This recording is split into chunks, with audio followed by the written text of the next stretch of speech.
Well, what is going down, everybody? Welcome back to another brand new edition of Am I Still on the Air? That's right. We are back with another spin-off edition of Am I on the Air? But this time it is our Am I Still on the Air? Thor, Love and Thunder spoiler review. That's right, son. It is time to talk about the 29th movie in the Marvel Cinematic Universe. We are back at it again. Of course, we were here a couple months ago talking about Doctor Strange and the Multiverse of Madness, and now we are here with a little love and a little thunder and ready to bring it down under. So, as always, when we do Am I Still on the Air, you know I never come alone. So, guys, first of all, welcome to the show. It is at Am I on the Air? I am your host, DONMEGA, and you can follow our links right there to follow along all the social medias, everything you need as it's all going down. And just watch that ticker down there as well, too, to see where to find the show and all of our social media hotness. But in any way, time to bring in our guest. Once again, I'm DONMEGA, and tonight, my first guest is Frigginz. What is up, man? Hey, I also brought my hammer too, so I'm ready to bring that hammer down. Let's go. Hammer cheers! I'm trying to I don't know what the video's. But yes, I'm super stoked to bring our hammers together for this episode. You want me to put the hammer down? All right, I'm putting my hammer down. What's up, everybody? Right. Thanks for tuning in and joining us for another live YouTube special edition. And which I'm sure will be a podcast later as well for those listening on the podcast action. Oh, you know it, man. We always bring it to you in both versions. You got the YouTube, you can watch it and enjoy. But if you'd just rather listen, you know we'll always have the podcast version up and running for you guys on the feed. But, of course, we are not fully assembled yet because we got Peeps in the house. What is going down? Where's your hammer? You better bring your hammer, son. It's right here. Yeah. It's right here. It's definitely a hammer. Oh, yeah. That's not a 25-pound weight at all. No. Okay. In the heart of a star. There we go. Oh, it's so heavy. Hey, DX. Thank you for having me, everybody. Thanks for tuning in. Been looking forward to this, man, for at least 3 days. So, yeah. Pretty excited about this one. And DX, you forgot about the Maverick. We also did do Maverick. I was just trying to keep it with the MCU, but yes, we do lots of spoiler reviews. It's not we don't keep it in the comic book world. You know, we all over the place. Yes, we are. So if you like Maverick, you want to hear us talk about Maverick, go check it out on the podcast feed as there as well. Yeah, buddy. Great film. Spoiler. Great film. All right, guys. Well, hey, you know what we do? If you are new to the channel and you're new to these, we like to invite you all in, and we're going to talk spoilers when it comes to this movie, okay? It has been out for a couple days now. If you haven't seen the movie yet, go ahead, check it out, and then circle on back. Just bookmark this. You can come back later, but I don't want you to get mad that we're talking spoilers up in this piece. So be mindful of that. But yeah, you know, we break it down. We talk about what we didn't like. We talk about what we liked. We talk about what we wish was there.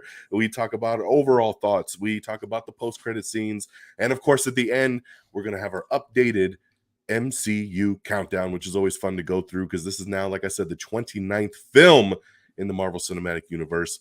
So we got a big list to break down once again. Where does Thor Love and Thunder fall? It's going to be interesting. So phase 4 continues on, and I can't wait to see where we land. So before we get into the full spoilers, you know, we always like to start it off with our overall thoughts. So this is, of course, again, we're there, opening night. We go into the theater, check it out, and then we walk out, and what is our initial reaction thinking when we come out the theater? So in a non-spoiler way, overall thoughts. So I'm going to roll it over to Fred. Kick us off, man. What was the overall thoughts coming out opening night? I know we all saw it on the preview night, right? On Thursday. So, you know, July 7th, 2022, we coming out the theater. How are we feeling? I still kind of had that smile on my face. I was I felt like I was still laughing. Like it was really funny.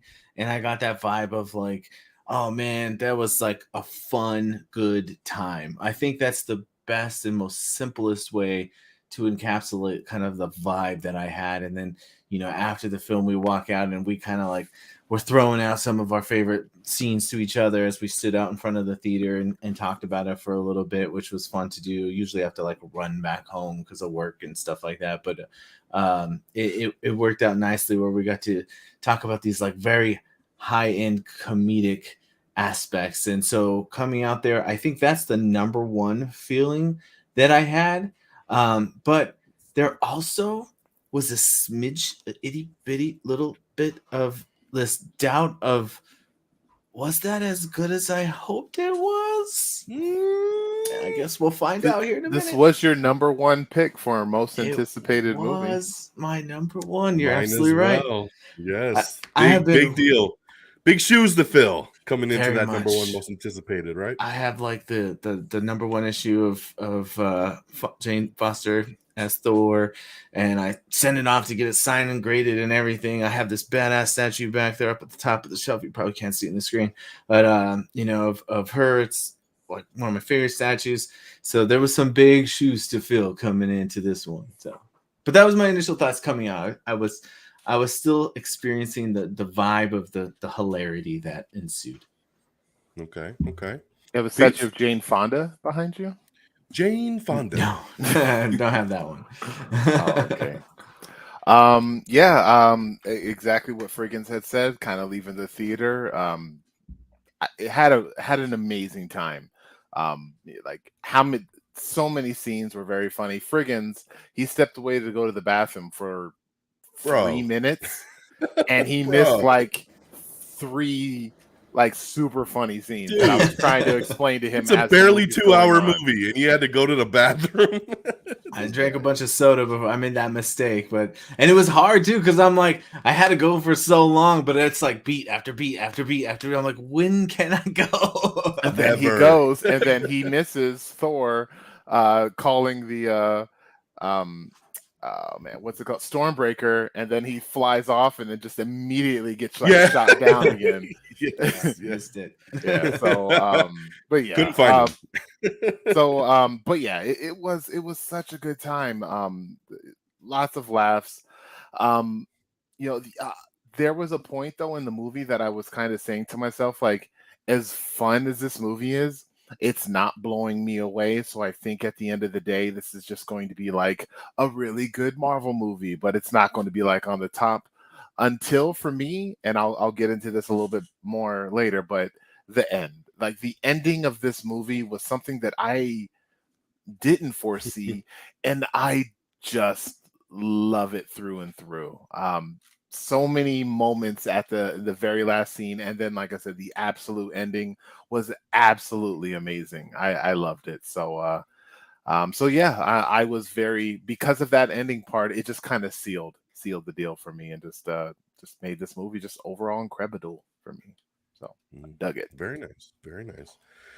Yeah, so I will kind of, triple that sentiment. I mean, going into it, very, very sky high expectations. Like we talked about, number one most anticipated movie, right? So you're going into a movie that you've just been waiting for, long delayed, right? Like, I mean, this movie was supposed to be out, I think, at the end of last year. Then it got pushed back. Then it was supposed to be in May, and then that's when they had shifted everything again. Doctor Strange went to May. This got bumped to July.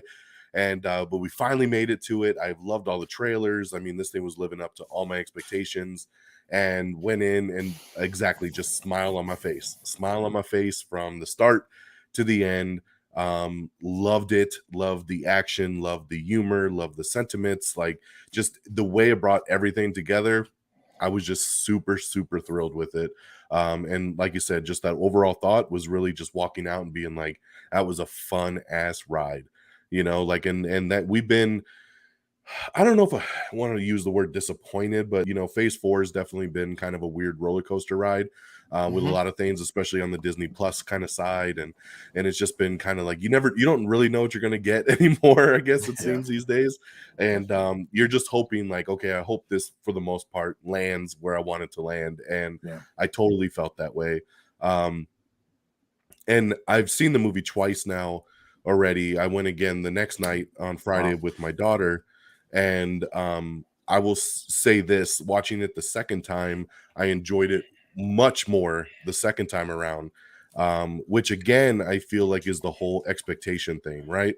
Like again, we go in with such high expectations on that first showing that I think your mind is already being like, I expected this to happen and maybe it didn't quite happen that way, or I wanted that to happen and that didn't quite happen that way. So you walk out and you're like, yeah, that was really good, but did it hit what I really wanted? And then when you watch it the second time and you kind of, your expectations are lowered, right? Because you've already seen it. There's no real big surprises. So you get to kind of just sit back and enjoy it more for what it is. And I had a blast with it on that second time. I mean, not that I didn't the first time, but just that much more. And even with my daughter sitting next to me and seeing her reaction to a lot of things and her loving it. And I don't know if this is where Peeps was going, but at the end of the film, a couple scenes at the end of the film, my daughter was just over the moon about. And you know, like I said, the second the credits started rolling, she was like, "That's my #1 MCU movie." And I was like, amazing. "Damn, okay." That's awesome. You know, That's like awesome. yeah, it was cool because she's such a big Spider-Man fan, and she had No Way Home at the top of her list, and immediately was like, "Put Thor on there for me." So that was really, really cool. Definitely plan to see it again before it leaves the theaters, that's for sure. But yeah, that second showing, man, like I would definitely be interested to hear what you guys think if you go see it a second time, if you feel like you enjoyed it more on that second viewing, because like I said, I do feel like some blinders are taken off when you watch it that second time, and then you're kind of just enjoying it for what it is, and the ride is incredible on that second viewing. I feel like So that's such a good point because in constructing my list and trying to put it together, I kept thinking like, I feel like I have to watch it again because of exactly like everything you just said about like expectations and all these things. But there's something else to be said about the feeling of coming out there and not immediately being like, oh my God, that was amazing. Like when I watched The Batman earlier this year, that was a reaction I had. It was just like, that came out of nowhere and I didn't expect to like it as much as I really did. And even though it was high on my anticipation list, it ended up being so different than whatever I'd expected, but in a much better way where, you know, it was a different product of the anticipation. So it is strange to have that conflicting feeling coming out of the theater on the initial and the concepts of rewatching. Like the Batman, I'm like, I can't wait to watch that again.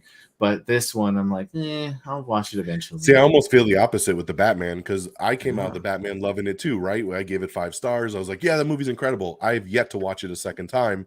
And I bought it. It's on HBO Max. And I look at it and I'm like, yeah, I don't want to sit here for 3 hours and watch this dark ass movie. You're like, I really don't have like this eagerness to sit through that again. And it's funny because it's almost to your point. And it's like, that's what I was thinking of, like when you were talking about your overall reactions, Fred, and just because it was your most anticipated movie too, how you said you left with a smile, but then afterwards you were like, did it really do everything I wanted?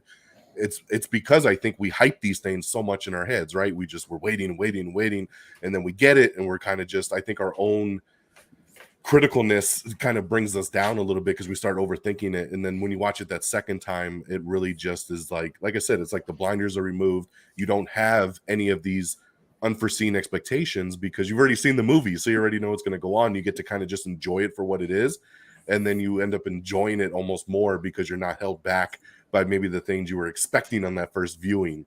But man, when Shang-Chi came out, I saw it twice in the same day, and I was just like, I couldn't wait to watch it again. And it was just you know, so it is a different experience for sure. That's for sure though. Hell yeah. All right, well, we'll start as we always do. We like to get the negative out the way. So the what didn't we like? And this was an interesting one because it's always hard sometimes with these movies, especially when you really like them, to be like, what didn't I like, or what would I have changed, or what would I wish there was more of that maybe I didn't get? And I sat there for probably a half hour today trying to put a list together and only got 2 things written down.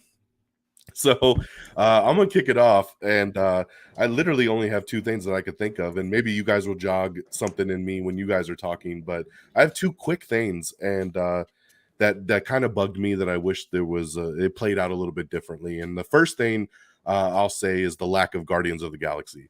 I did not in any way expect them to be in this whole movie, right? So just to kind of put that out there, like I understood, like knowing going in, even though I knew they were in the movie, even though I knew when they were filming, they were like, oh, the whole Guardians are on set and this is going to be awesome, that it was probably going to be a very quick scene kind of in the beginning. I just expected more still. I feel like even what we got was not enough to even be a quick scene, because like that, as awesome as that opening scene is, it's like the Guardians couldn't handle this fight, so then Thor had to come in and whoop shop all by himself, for the Guardians to be like, all right, well, cool, like good job, like now let's go ahead and take off, and then they take off. And what I expected the whole movie was for them to come back at the end and help with the gore fight. I totally thought that they would reconvene at the end and be a part of the big battle at the end, right? Thor kept talking about, we're building a team. We need a team, right? The whole damn movie. Let's go to the gods. Let's get Zeus and let's get everybody to be this team. And he had a whole damn team with him, man, with the Guardians. So why would that have not circled back at the end? You know how cool that would have been to just have that exact same scene in the beginning, but have them come back at the end and kind of help kind of close the ending of the movie. That would have been cool. Even if they were just fighting the shadow monsters somewhere on the planet, while Thor and Jane went and did that final battle together. So that could still play the same way. They didn't need to be directly involved with gore, but it still would have been nice to see them come down and be a part of that. I just expected it, because they even kind of teased it in the trailer too. I noticed they changed the audio, as they always do. Marvel likes to F with the trailers to screw us up. Yep, and in one of the trailers, he says, we're putting together a team. You got, my ex Jane, we got Valkyrie, and we got the Guardians of the Galaxy. Like, he literally names them. And then that did not happen when he was going through that scene in the actual movie. Yeah, so I was like, so that kind of bugged me. Because I love the Guardians. I know you guys all do too. So like, I mean, I was so stoked they were a part of this, and I just wish we had a little bit more. I love what we did get, but I wish we had more. So that was a bug for me. And the second thing that was a bug for me kind of is the same thing, and that's for Sif, for Lady Sif, man. Like, we did not get her in Ragnarok, right? She came back, but come on. Like, it was a cop-out and a half. She's got about 30 seconds of screen time. Yep. Like, for somebody that's as big of a character as she is, like, they've used her in Agents of S.H.I.E.L.D., they've used her in these other things. They had her blip, so she could still be alive, even though, the whole Warriors 3 got killed, and kind of effed up when Korg's telling the story, and he's just like, and that guy and whoever that guy is, like, just totally disregarding Thor's best friends, right? But so that was a little bit of a bug too. That's how I felt about the whole freaking movie of Ragnarok. All right, I'm done. Sorry. Okay. So when we heard Sif was going to be in this, because like I said, she wasn't in Ragnarok, and we're like, man, when's Sif going to come back? And that was such a big pop moment in Loki when she popped up in that one scene and she kept slapping Loki, and they kept replaying it back and back and back, where she just kept slapping him and stuff. And it was like, ooh, Sif's going to be in Love and Thunder. Hell yeah, that's going to be awesome. And then you get that moment, it's like, oh, Sif's in trouble. I got to go help my friend. And you're like, yes, here we go. And she's just dying. And he's like, let me take you home. And then you never see her again. And at the very end, she's like teaching the kid how to sword fight for 10 seconds. And that's that. And it's like, again, I don't know, man. Like, it just sucks, because now she has one arm. You didn't even get to see that battle. I wish we would have at least seen that fight. That's the least they could have done, is seen her arm get chopped off by the necro sword or something, right? Like, just to kind of get a little bit more with her. I did love the line, though, of her arm is in Valhalla. But hilarious. She can't go because she didn't die in battle. But maybe her arm's there. So that was great. But yeah, just the lack of Sif. I expected so much more, just because I was so happy they were bringing her back into the fold, and that's what we got. So those are my main two things, guys. For the what didn't we like, is just really just the lack of Sif and the lack of Guardians of the Galaxy on my end, really, that stand out. So roll to you, Fred. Kind of what were the things that stood out to you? I have a feeling that I'm going to be on probably a lot of the opposite end of the spectrum as the two of you. So maybe Peeps should go first, so I don't feel as bad when I say. Okay. However you want to roll it. You call me. So I have to kind of put a little preface in front before I start saying my nitpicks.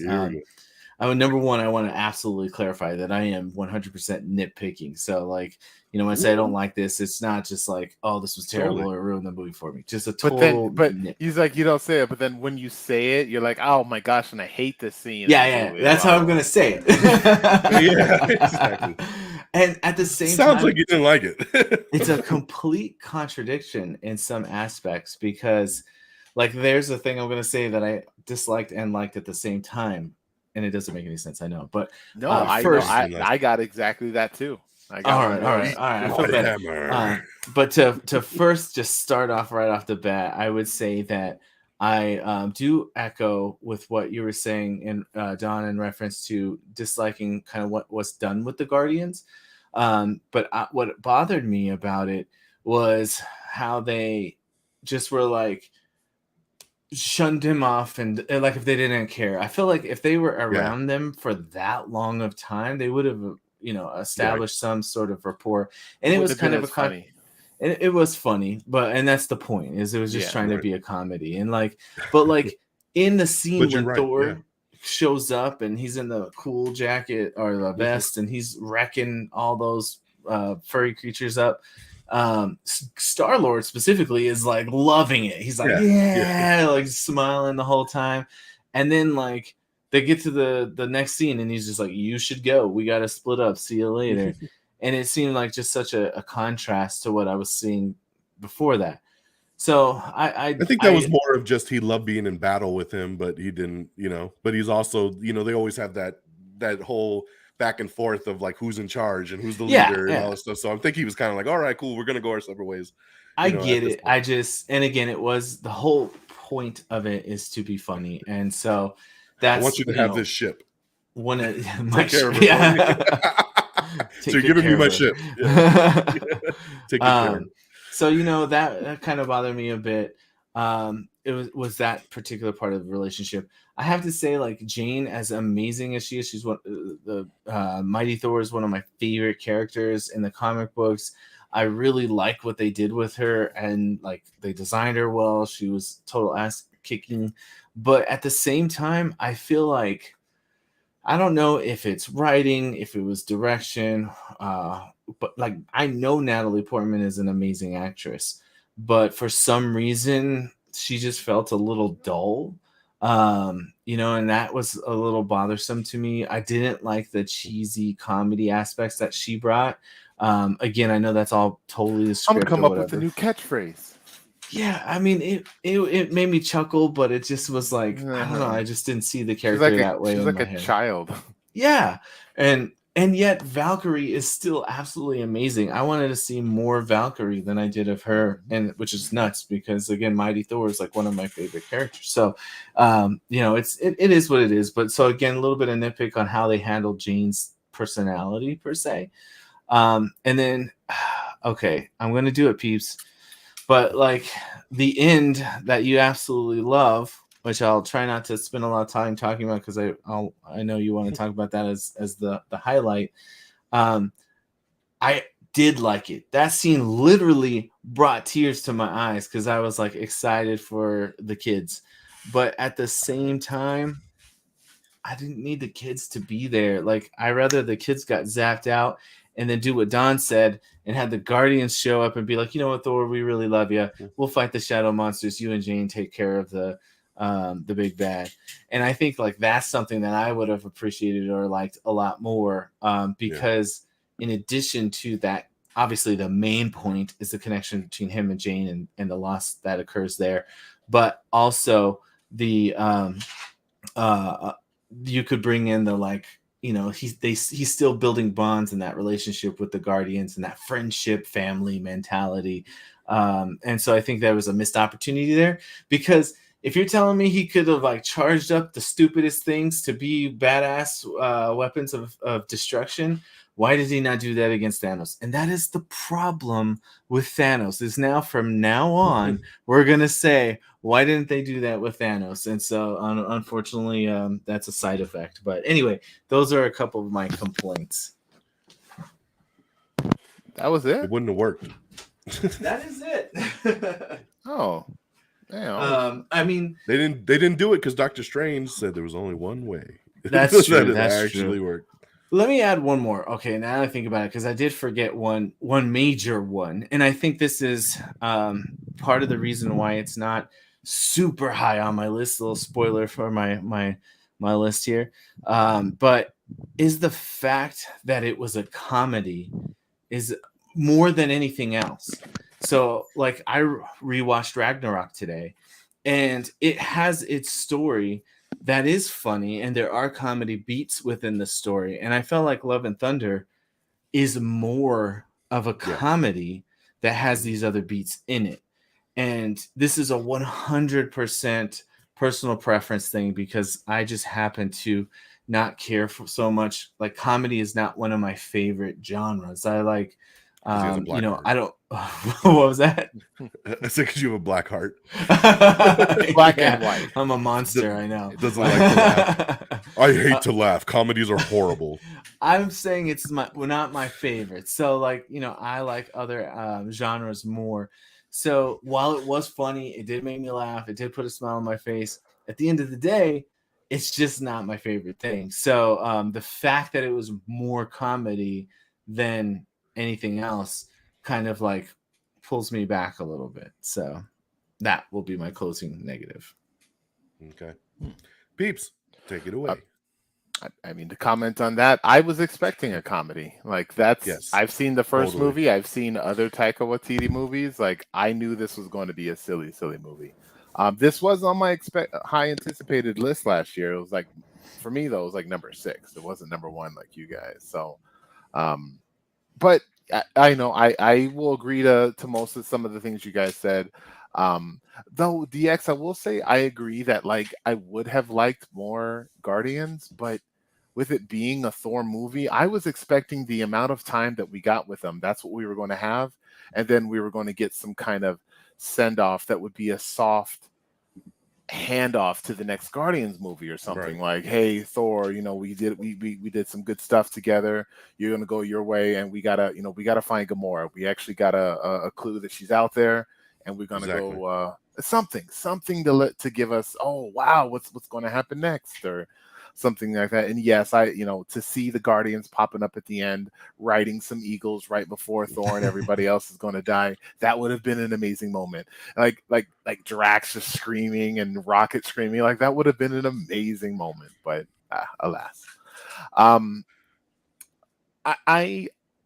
yes, Thor is the god of thunder. He's the strongest Avenger, quote unquote, maybe. But when they were fighting that battle on that planet, the rest of the Guardians just looked like scrubs. They were all like hiding behind the rocks, and Thor just walked out and just like beat everything. I feel like that would be Drax. Like, that should be like Thor and Drax. And yes, this is a Thor movie, but like Drax, I feel like would be doing that same thing. And I don't know. Yeah. I just, yeah. But anywho, was a fun scene with those creature things that Fred likes. I really liked that friendship between Valkyrie and Jane. Like, that moment when she went to check on her and she's like, I'm still sick, it's still happening, and then she's like, don't worry, we'll get through this. I loved that moment that they had with each other. Don't tell Thor or anybody about the sink. That was a great moment, and I was like, wow, that's a cool little friendship that I wasn't expecting between the two of them to have. But then that's really it. Like, there's nothing really else after that moment. And I would have liked there to be like more of that. Like, maybe her to even be there with Thor at the end when she was dying, and then her to like kind of be able to say her goodbyes to Jane as she was dying at the end. I don't know. It showed me something that I really liked and I got attached to, and then really didn't do anything else with that after it. I thought they had some more with it. I mean, because they had their beats in the like the Coliseum thing with Zeus, and where they were sitting with the other, and Grape and having their little, quips, and when they fought Gore on the planet, like they kind of tag teamed a little bit and stuff. I felt like it was there as much as they could. I'm with Peeps on that one. I feel like I mean, it was nice. I mean, because even when they're walking and she starts giving Thor, Valkyrie starts giving Thor a little bit of crap, about like, oh, do I sense feelings? And he's like, oh no, and he's like, remember what team you're on? And she's like, I do, Team Jane, and she laughs at him, and kind of walks off. So I mean, there's those little moments like that, which is cool to see, she just kind of met Jane and she was already like Team Jane, you know, after she's had all this time with Thor. Another little nitpick that I have is the fighting choreography. All they were really doing was doing jumping in the air, slow motion, throwing something, and then something explodes. Like it didn't have like that amazing. Like I guess when I think about like Infinity War or something like that, like when Thor showed up and how he was like demolishing, like it was so hype. But when Thor was fighting the shadow creatures in Asgard, and then he's fighting the shadow creatures on the moon, I wasn't blown away by it. Maybe I'm desensitized because I've seen it a few times already, but like there was nothing in that action. I don't know how much money they spent on it that just blew me away. And another silly little nitpick, those monsters looked really neat looking, and I couldn't see them because they're stupid shadows, but I wanted to see like some more details of them. I don't know. I have to agree with you on that with the fights though. Like I just watched a movie today called RRR, and they have like that similar aspect where it's like these huge jump in the air where you do the pose to get the cool looking picture. Yeah. Then it transitions into some like really cool choreography. Now don't get me wrong. Yeah. RRR is like way ridiculous choreography. I'm not saying Thor should do that, but they could have added some additional components other than just I'm gonna fly through the air looking cool and smash. I'm gonna throw a lightning bolt, or I'm going to go like I don't know, whatever. But well, what else do you do with those weapons, though? I mean, that's the weapons they use. I mean, he's got a fucking hammer and Stormbreaker. I mean, that's what he's always done. He's not a karate Jedi master. Aspects like just rewatching again today, like especially in the beginning, Thor goes one-on-one with those dudes, and he's spinning the hammer, using it to like beat a bunch of things. He throws it around while he's sitting there punching other things, and he does the stomps, and then he does all these other like I don't know. I feel like have the hammer to use in this movie. He's got an axe though. And he's got the axe doesn't do the same things Mjolnir does. Fair. I feel you. You should like teleport some aliens to the sun or something. Oh, there you go. Just start zapping them and off to nowhere. Right? I don't know. Let me see. Okay, so this is my hypocritical I like but don't like. Frigginz mentioned that Frigginz mentioned earlier. The sentient weapon. Like, it was funny. Oh, you're jealous of me and here comes my X hammer coming, and now you're a little bit jealous and you don't want to work the way that you normally work. Like, 100%. That's cool, but we're doing the whole thing that Fred loves, that we're depowering a hero. So like, for the sake of the movie, but in this instance, it's because of an X. I know you don't. I loved it so fucking much. I thought it was hilarious. Every time I died, when Stormbreaker would just be like all slow into the camera, and he's like, "Oh hey, what's up, man?" Like just each time that blade just kind of came into the scene, I was dying laughing, dude. And then he gave him his first beer or whatever. It's like, I don't know. It's funny. I love that he was jealous, dude. Though. It is stupid, but it's hilarious. Stupid. It's hilarious. It shit had me dying. Like I was all like, "Come here, baby. Come here. Come to daddy. Come to daddy." To Mjolnir. He's like, "How's it feel to see your ex-girl with your ex-hammer?" But like, there are moments where I'm thinking like, has the axe forgave him? And I'm like, why am I thinking of this? But like later on, I'm like, why aren't you just calling your axe back? I was like, wait, maybe his axe is still angry at him, and now he's found something. Wait, no, why? You know what? I don't even know why I'm doing this. Anyways, stupid but great. It was a dumb, funny scene. I'm with you though. Like, it was so ridiculous, and it's nothing. I mean, obviously, we've not seen that in anything else before that. But it was hilarious. And is Mjolnir like secure? Is because Mjolnir's older, so Mjolnir's more secure about its own sense of worth that it doesn't. Yeah, Stormbreaker still knew he's like a baby in Thor years. Ridiculous. All right. The when Thor said, and you said this, Don, hey, let's make a team, and I was like, I told you, Fred, they're making a team. They're gonna get Beta Ray Bill, and they're going to get Loki, and they're going to get Hela, and they're going to get all the characters from all the other movies, and they're even going to give Selvig a god suit armor, and like we're going to have like a team. We're going to get Meek back with his little chops. You know, I don't know. And they Meek is a girl now. You got to get it right. They literally go to like Olympus or the Temple of the Gods or whatever, and not one god is like, you know what? There is actually kind of a threat. I think we should probably stop this. So then it makes me kind of think like maybe Gore's right. Maybe we would be better off without all these stupid gods, like sans Thor, whatever. I don't know. It's that bothered me. The fact that nobody did anything, and then even like that whole scene, it's showing all these really interesting, neat gods, but nothing is connected to the MCU. Like nothing at all. I don't know. They could have been like, I was waiting for some Moon Knight shit. Yeah. Some Moon Knight, right? Like that would have been, but yes, we get Bast, right? But it's very vague. They didn't even like, oh, look, it's Bast. I think the Wakandans like that one or something like that. No, there's just like a black chick that looks kind of like a panther. Okay, I guess that's Bast. Whatever. I just more Easter eggs in this scene of all these characters. I think could have been give us Howard or something just hanging out. Hey, I guess we got the dumpling god. Oh my gosh! What the heck? So stupid, but hilarious. And they kept going back to him. Yeah. Yeah. And two more. Gore wasn't as terrifying and as diabolical as I wanted him to be. What?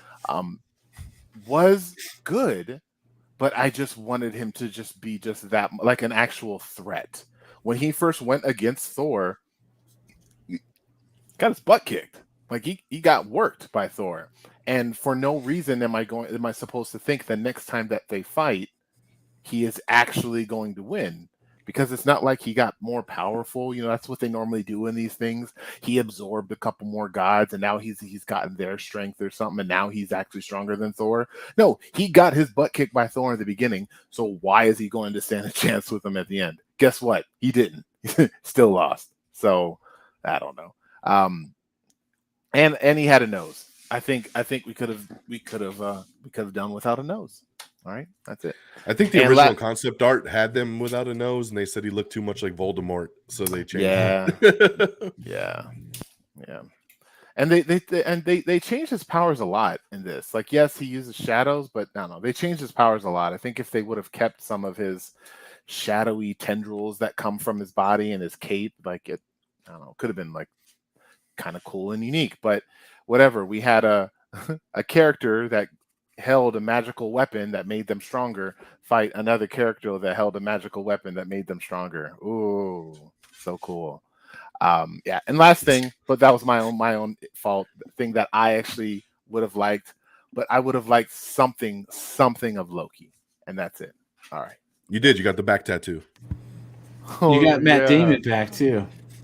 You got Matt Damon doing Matt Damon.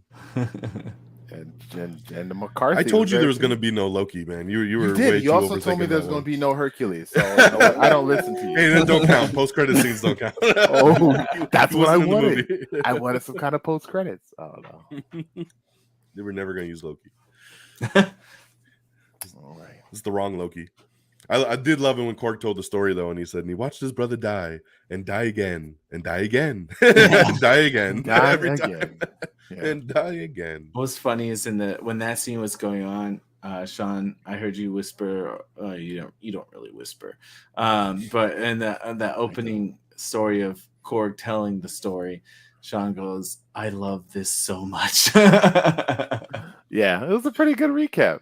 It was good. It was a great recap and something that the MCU hasn't really done. So I thought that was awesome for them to do. So we'll roll that right into what we loved. And I'll agree. Like, yeah, I mean, kicking off the movie with, which is something they did in the trailer. And I wasn't sure that it would actually be in the actual movie itself. But having him tell the story about the spice baking, Thor Odinson. a great way to kick off the movie, right? This is our fourth movie for a character, right? Nobody's ever gotten more than a trilogy. So this is the first time we've had 4. And not only have we had 3 Thor movies, but he's also been in 4 Avengers movies as well too. So Thor has had the most go on in his life. So to have like a quick little recap of like, here's who this guy is, here's what he's gone through, here's the loss that he suffered, right? He lost his mom and he lost his dad and he lost his brother over and over and over again. He lost his hammer, he lost everything, right? And that guy, and that guy. Yeah. And that guy, and that guy, and whoever that guy is. But great recap. I mean, so really, like, without going through beat by beat, like, I'm just gonna say the humor. Like, I know Fred's like, oh man, straight up comedy. Like, for me, like, it was refreshing. Like, it was fresh. It was like there hasn't been a more straight up comedy in the MCU, right? Like, Ant-Man was pretty much a comedy for a big piece of it, right? Because you got Paul Rudd, you have a comedian kind of leading a movie, so the Ant-Man movies are very lighthearted and there's a lot of jokes. But this, like you said, this is almost borderlines, you know, a spoof movie, right? Like, it borderlines almost like a Hot Shots or a scary movie, like That's that. a good way It's to put just it. Yeah. it is. I mean, especially that opening battle sequence, right? Like, I mean, when he does the Jean-Claude Van Damme split between the two spaceships, and then he does a kick too, the spin around. he did a roundhouse kick, dude. It was incredible. So there you go, peeps. You're talking about action not being with handheld weapons. He did a spin kick to an armored vehicle. He did. It was awesome. He did a split kick. You know, but yeah, it does. It almost borderlines on that spoof kind of side, but without ever going too far over. And I agree with you. Like, when you go back and you look at Ragnarok, it's like Ragnarok was a very good, almost 50-50 split, right? Between the comedy and the action. It was a very good merger, even maybe go 60-40. Like, but this movie is very 70-30 when and it's 70 on the humor side, 30% on the serious side. But when it does get serious, like, it gets serious, right? We're talking about cancer, we're talking about, you know, relationships, we're talking about love. Like, the themes are deep, right? Like, the movie starts off with, you know, Gore losing his daughter, like, right off the bat, right in the beginning, suffering that loss of then being like, well, that's why I denounced these gods, right? The gods weren't there to save me and my daughter, so I denounce you. You understand his conviction, which is awesome. And when they're having those deeper conversations, it's fantastic, you know. Thor's really silly at a lot of times, but when he needs to be serious, he's serious, right? Like, and he does his shit. So there's nothing more that I love personally than a comedy, and especially action. So, like, putting those two together are my favorite genre. So that's why I think this movie stands out for me and why I liked it so much, because I can take that silly and I can take the action, and it just puts together something really fun for me to sit back and watch. I just always want to be entertained at the end of the day. And that's what this movie really does. I mean, even for the people I see online complaining about this movie, it's just, oh, they were trying to make it too funny. And it's like, what's wrong with that? Like, you know, like, we're on our 4th movie. This is in space. This isn't like this weird slapsticky comedy on Earth that really just disregards everything we've seen in the other movies, right? That just makes no sense because he walks by Shang-Chi and is like, yuck, yuck, yuck, like, you know, like, and just does some weird thing that now we have to keep in continuity. Like, we're off on these weird ass planets with little furry creatures, like, you know, shooting machine guns. Like, it is what it is. It has that almost Guardians of the Galaxy vibe, right? Where it's just kind of, they get to do their own thing being in space, I think. So the rules are a little bit different. But yeah, the heart, the love, the thunder, those are, you know, the things. One thing I really appreciated, I know probably a lot of people wouldn't even cared, but for me, was seeing the gap in Thor and Jane's relationship, right? Because to me, I always found it very odd that they made the decision to have this relationship with the two of them in Thor 1 and Thor 2, and then, you know, in Age of Ultron, she's not there, and they make this kind of offhanded comment about, like, oh, she's on a science trip, or, you know, they kind of play it off. Jane's working, right? So then she's not there. And then in Ragnarok, you know, they're like, we broke up, and there's just nothing else to it. And it's just kind of like, well, that's weird. Like, if it was such a big deal for 2 movies, right? Like, how do you just write her off screen like that with really no explanation?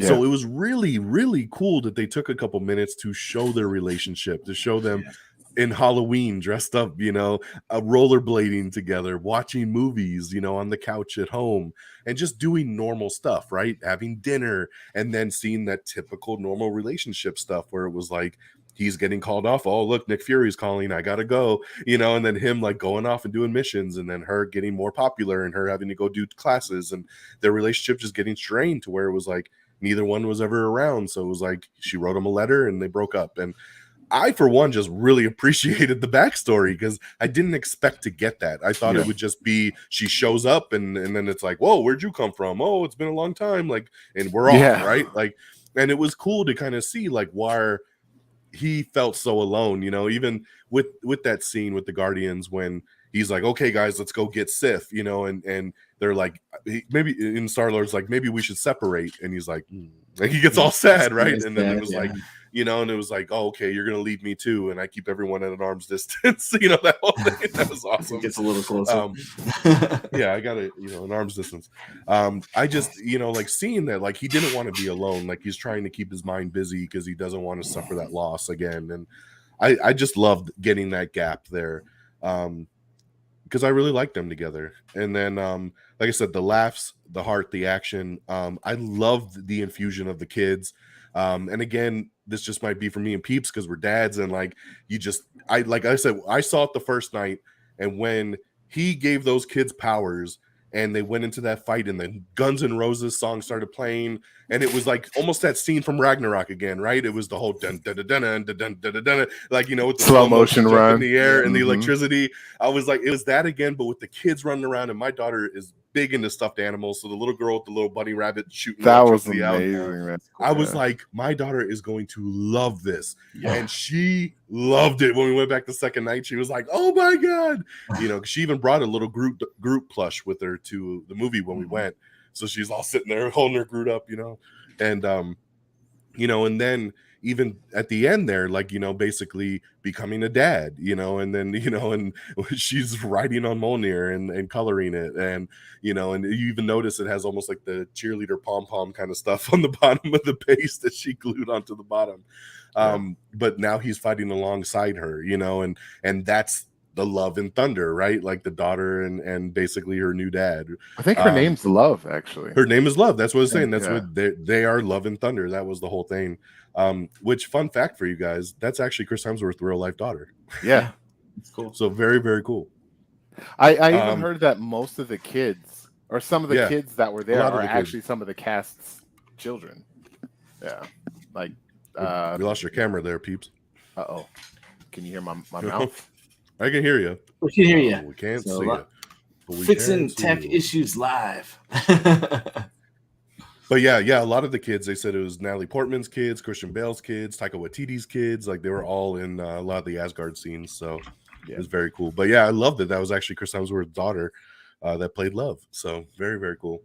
That's cool. But just, again, like I said, so the whole ending was really like heartwarming, that, you know, he was closing that gap in his heart by having someone to look after, you know, having the little girl. So that was great. Like I said, I love the emotional story beats. I mean, the heaviness of, you know, him not wanting to lose Jane, you know, and basically forbidding her to use the hammer again, knowing that she would die if she did. And then when she shows up in that final fight, like, you just see the pain in his face, like, no, Jane, why? Like, why did you do that? You know, but she did it, you know, for him and to make sure that they won the fight. And there's so much good stuff in this movie, man. And it's like, yes, it is very slapsticky, very, you know, funny, and, you know, but there is so much solidness to the script and to this overall story of, you know, bringing Jane back in. And I like how I know some people don't like it, but I like because to me at first I was kind of like, why the hammer, right? Like, why would the hammer pick her? Like, the hammer didn't piece itself back together for Thor, so why would it do that for her, right? And so I thought that was really cool in the flashback scene when it showed him talking to the hammer and being like, hey, take care of her, right? Like, keep her safe. And then it inscribing the symbol again on it. Yeah, he enchanted it, like how his dad did when he said to only the people that are worthy. You know, so when she went to go see it, the pieces came together. I love, and Peeps, I know you talked about this on your show, and I had never put this piece together, even from watching as many trailers and TV spots as I did. until I saw the movie that the hammer, when she threw it, was able to separate back into the pieces and spatter everywhere, and then kind of like hook back up into the hammer. That was cool as shit. Like, I did not expect the hammer to do that.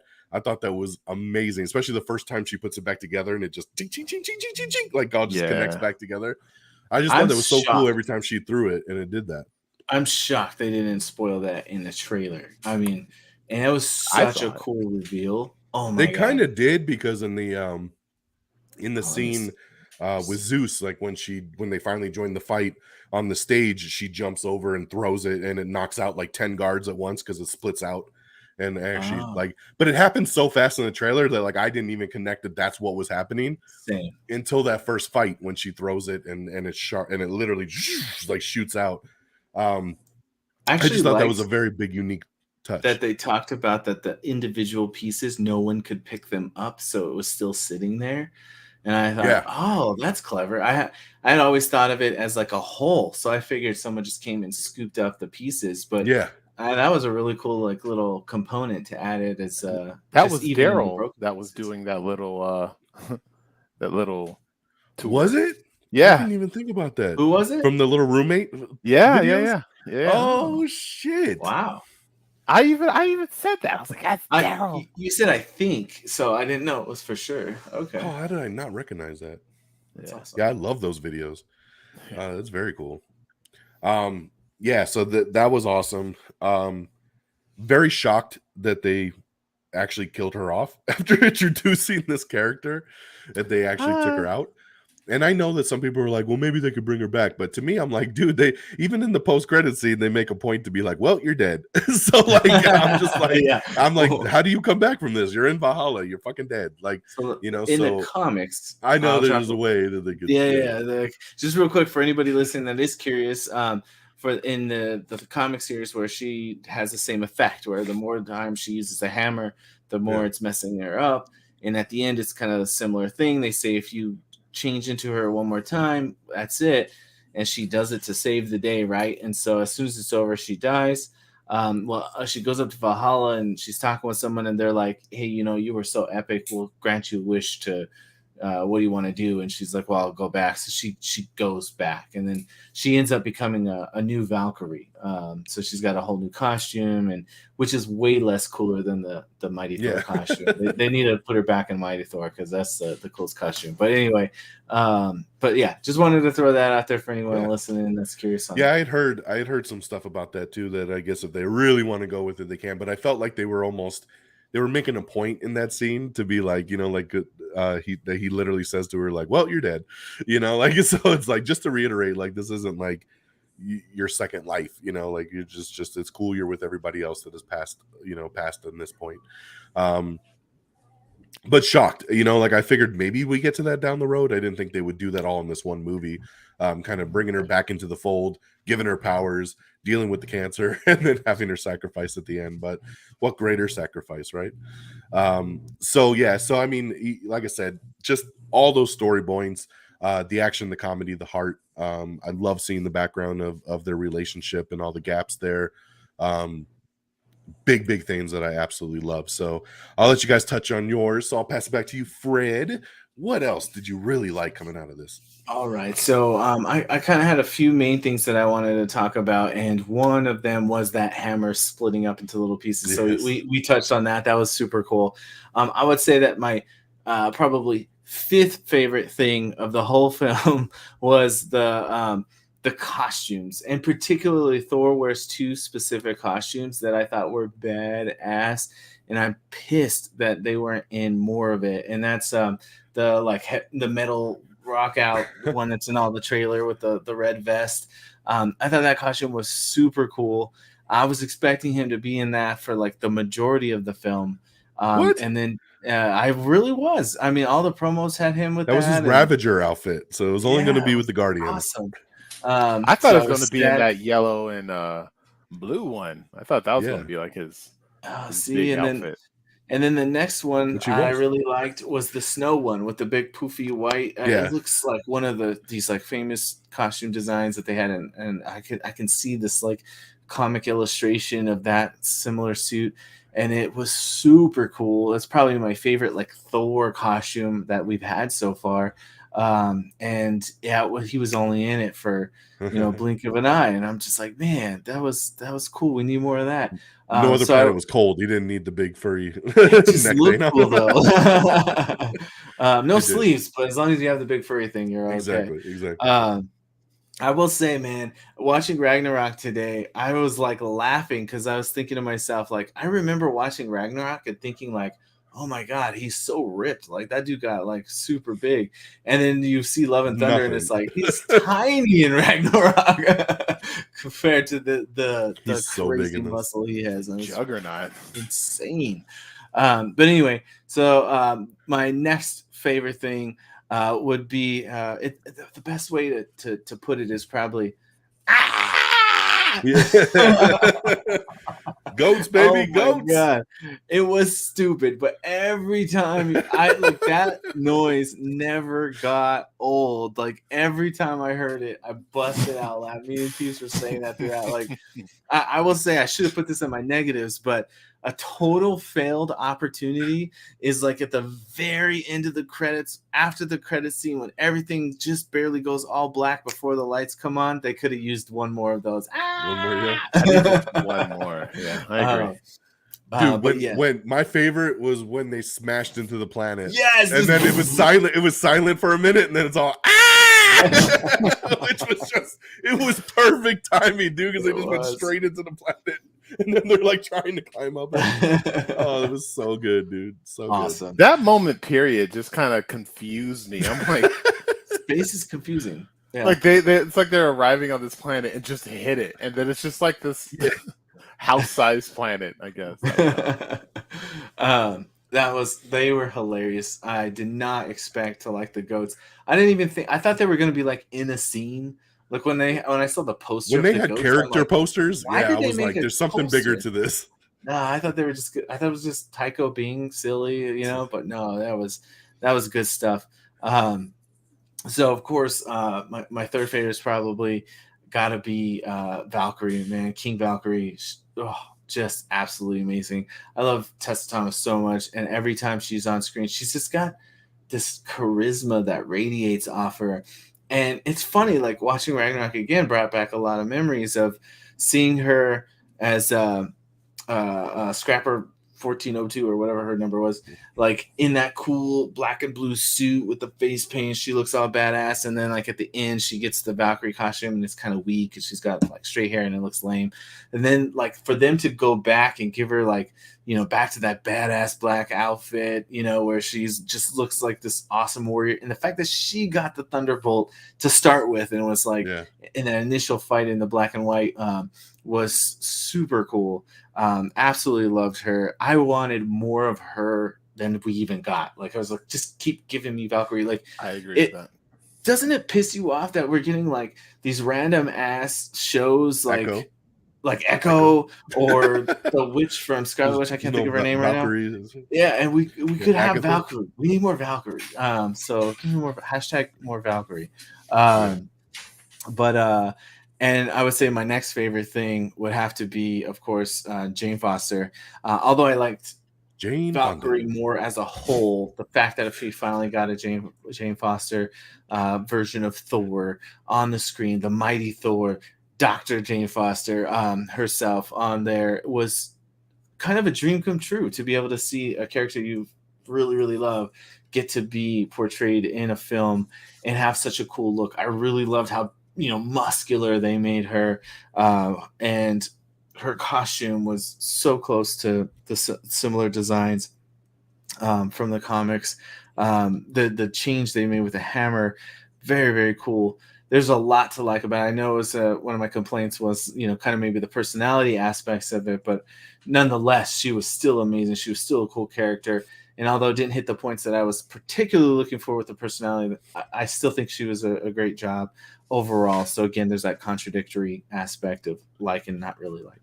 What drove me nuts, speaking on Jane real quick, just to piggyback, is just so you know, her outfit's a lot like Thor's, and like Thor even talks about in the beginning, like, you're dressed like me and all this stuff. But like how every time they fought, she had the helmet on, and how he never wears the damn helmet. Like Yeah. that always drives me kind of nuts, because like he put the helmet on real quick in that beginning scene just to be like, oh, you're dressed like me. But and then I hated too that her helmet was like the nanotech from the Iron Man suit. It was all just like, Oh, it just Or like you know, like, Star-Lord. yeah. Yeah, like it was just because when Thor did have the helmet on, like he literally put a helmet on. So it's just kind of funny that, like, why does she have the automatic like helmet every time, but he doesn't? Like, you know, I don't know. I just felt like if they would have only used it in the beginning, then like never again. But she always had the helmet on throughout the movie, so I found that very interesting, that how they never just let him run with that. You know, he had that cool new suit, new helmet, even spiked the flames higher, and then just never took it off and never used it again. They could have did like Tony Stark, and you could have just saw his face like inside the helmet, like when he was talking. There you go. Don't do that. I mean, and his helmet even kind of like opens up the face, so it's not like you have to like cover it, you know. Like hers was kind of like the cover, so it was a reveal to see that it was Jane, right? But his, you know, you could see his face. So I don't know. I really liked, again, going back to Ragnarok. This is a Love and Thunder episode, but I keep talking about Ragnarok. Like that was kind of the first time he actually wore a helmet. It was cool, but anyway. Yes. And so lastly, I'll close off on my likes with my favorite thing of the whole film.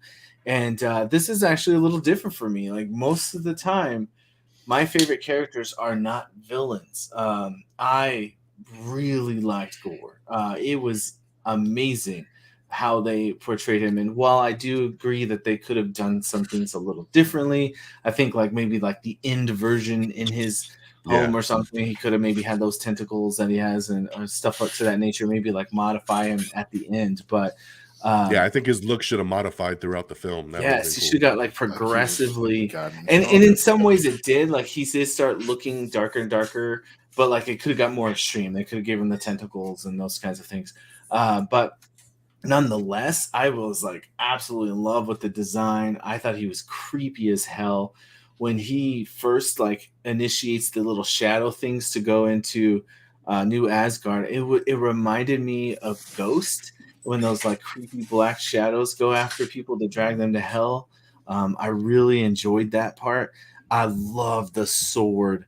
The sword was extra cool, and the ability to use the shadows in his fighting and to like kind of teleport from shadow to shadow. Yeah.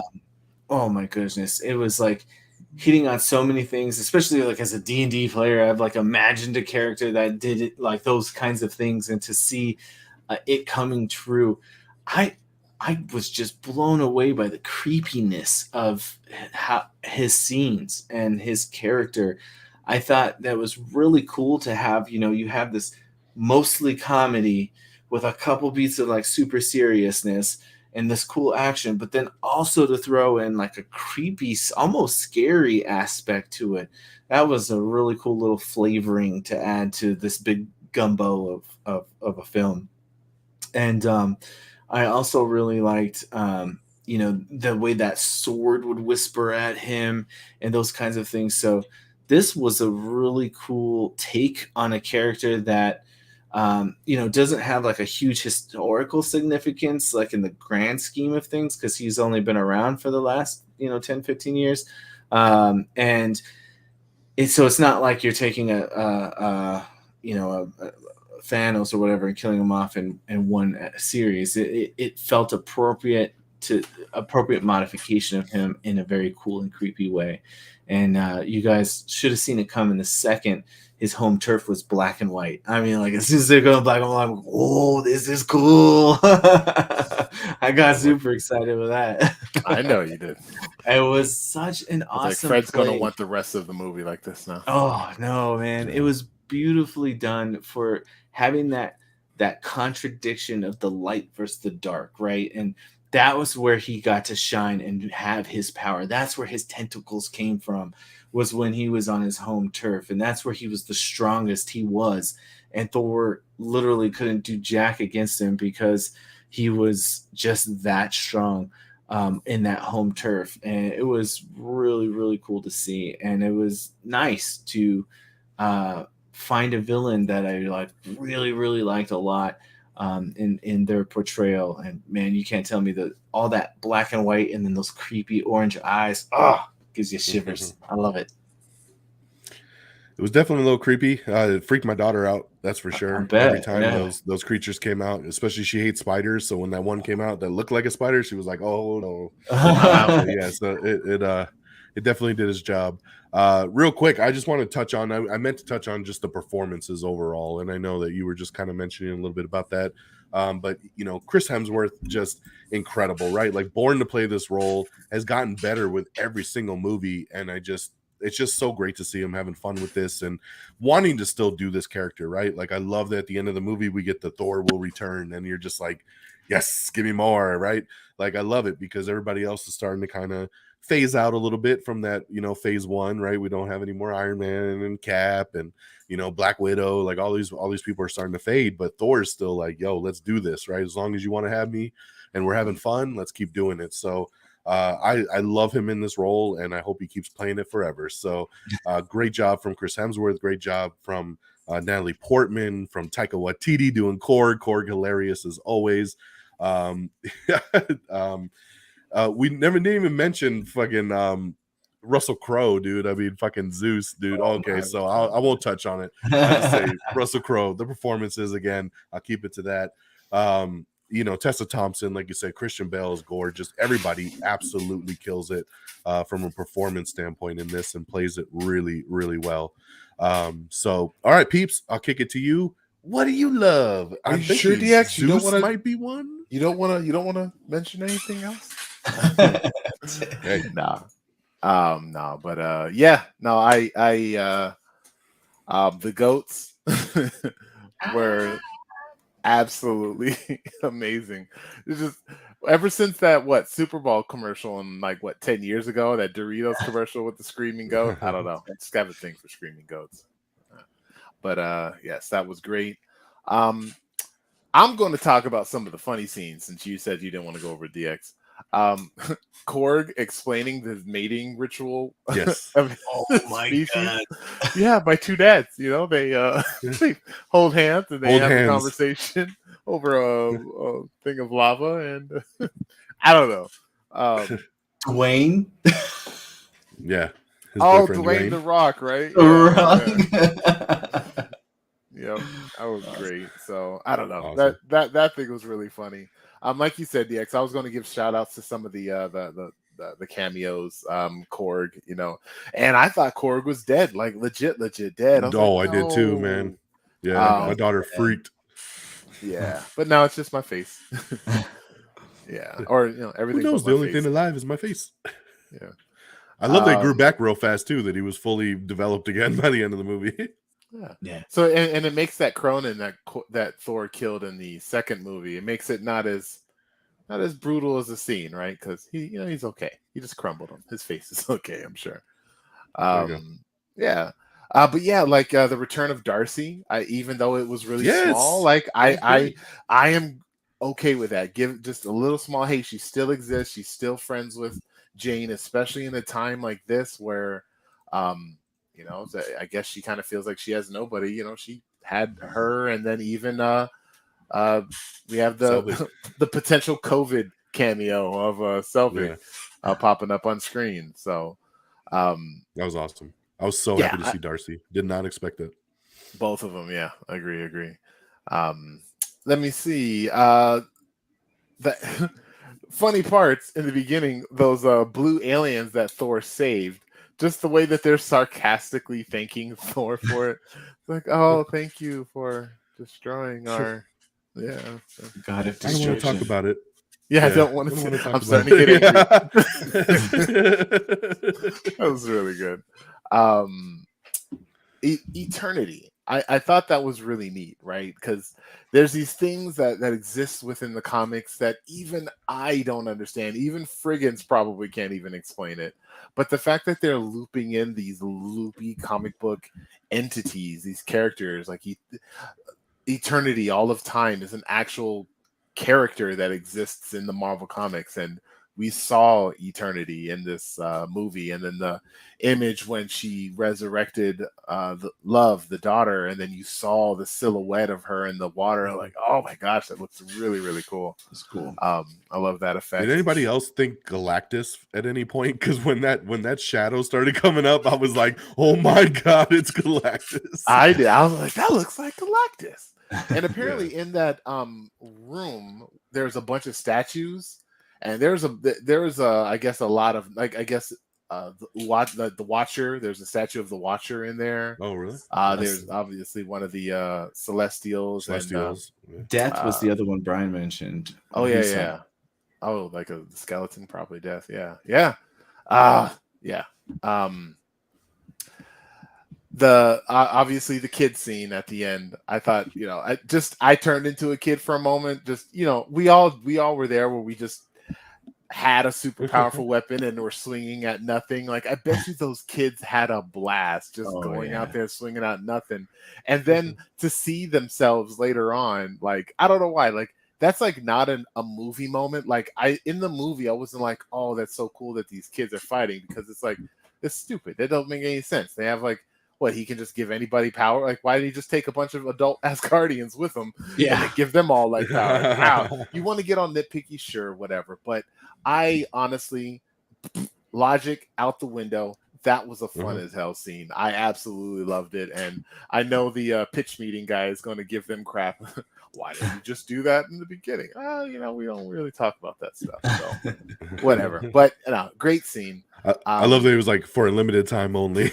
That was when he was giving him the powers. That right there is what you call a core memory. That is going to be a core memory for all those kids for the rest so of now their you wanna Hey, I said that it did bring out. tears to my eyes, and the reason it did is because I was thinking of, like, if I was one of those kids, this would be like the best thing in the whole world, like, to be able to play that scene out. Like, so I'm right there with you. It was a great scene for the kids. Yeah.